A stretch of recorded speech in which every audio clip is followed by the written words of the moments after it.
Susi, bagaimana analisa Anda terkait dengan pergerakan IHSG yang dalam 2 hari beruntun selalu terjerembab di zona pelemahan level 7.400, namun hari ini berhasil rebound dan bahkan kembali lagi ke level psikologis 7.500. Ya sebenarnya kan titik support IHSG itu paling dekat itu di level 7.450.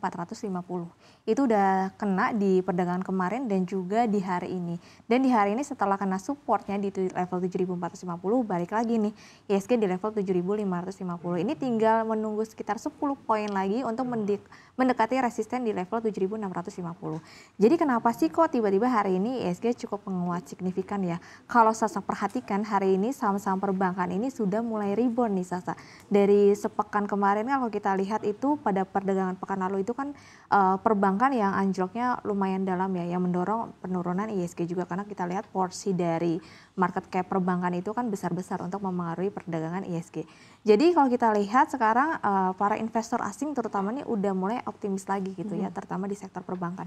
Karena sebenarnya kan menurut data sendiri juga dari sisi kinerja keuangan terutama big caps gitu ya, ada Bank BRI, BCA, Mandiri, BNI itu kan masih cukup baik.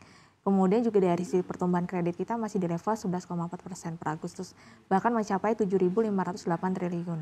Itu sudah berada di targetnya BI di 10 hingga 12%. Jadi sebenarnya tidak ada alasan kenapa banking itu harus turun lebih lama lagi, karena dari sisi valuasi kinerja masih cukup baik. Kemudian selain dari finance, juga sektor properti juga memang masih terus menopang ya, menopang penguatan IHSG. Karena kan kalau kita lihat untuk dari PPN DTP atau subsidi dari PPN yang 100% itu kan masih berlangsung hingga Desember ya Sasa. Selain dari PPN DTP subsidinya, kemudian juga kita lihat Bank Indonesia kan tidak menutup kemungkinan akan melanjutkan pemangkasan hingga akhir tahun. Kemudian juga begitu juga dengan The Fed sendiri masih ada level sekitar 50 basis point lagi untuk memangkas hingga akhir tahun. Jadi sebenarnya sentimennya masih cukup baik untuk sektor properti maupun juga perbankan. Lalu bagaimana analisa Anda terkait dengan pergerakan rupiah yang meskipun mampu menguat, tapi semakin mendekati level psikologis 15.700, bahkan secara performance dalam sepekan sudah terdepresiasi hingga 3%. Ya sayangnya kemarin rupiah kita udah sempat di bawah level 15.000 ya, tapi harus balik lagi nih Sasa di level 15.600-an. Memang hari ini rupiah mampu menguat ya di level 15.660, tapi sebenarnya angka ini belum angka yang cukup baik karena sebenarnya target kita berada di level 15.000 pas atau bahkan di level 14.900. Nah cuma memang hari ini terdorong penguatan rupiah sendiri karena kan kemarin kita baru saja merilis cadangan devisa ya. Sasa cadangan devisa kita memang kemarin turun, yaitu menjadi 149,9 miliar US dollar dari sebelumnya 150,2 miliar US dollar. Tapi sebenarnya angka ini menurut Bank Indonesia tuh masih berada di level yang cukup tinggi dan turunnya itu turun tipis gitu ya.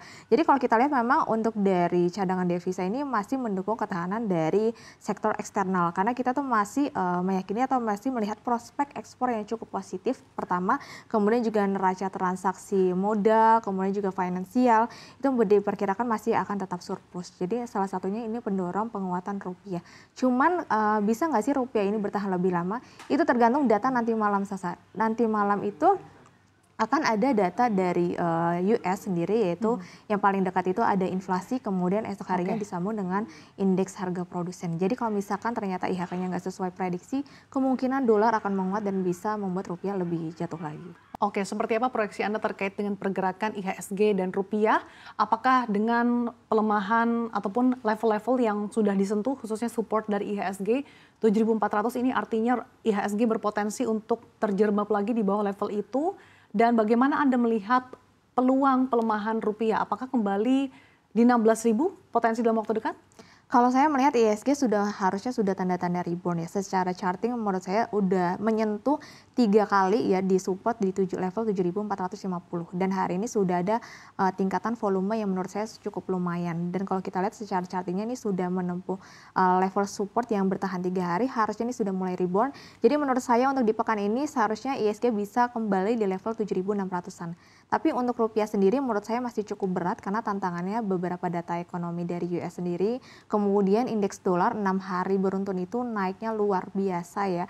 Kemudian juga dari sisi tingkat dari suku bunganya juga menurut saya belum cukup baik. Jadi sehingga masih pemberat untuk rupiah sendiri karena data-data ekonomi dari dalam Indonesia ada indeks keyakinan konsumen yang turun, cadangan devisanya juga turun menurut saya. Jadi memang belum ada alasan penguatan rupiah. Kemungkinan rupiah masih bertahan di level 15.600-an bahkan bisa balik di level 15.700-an. Oke.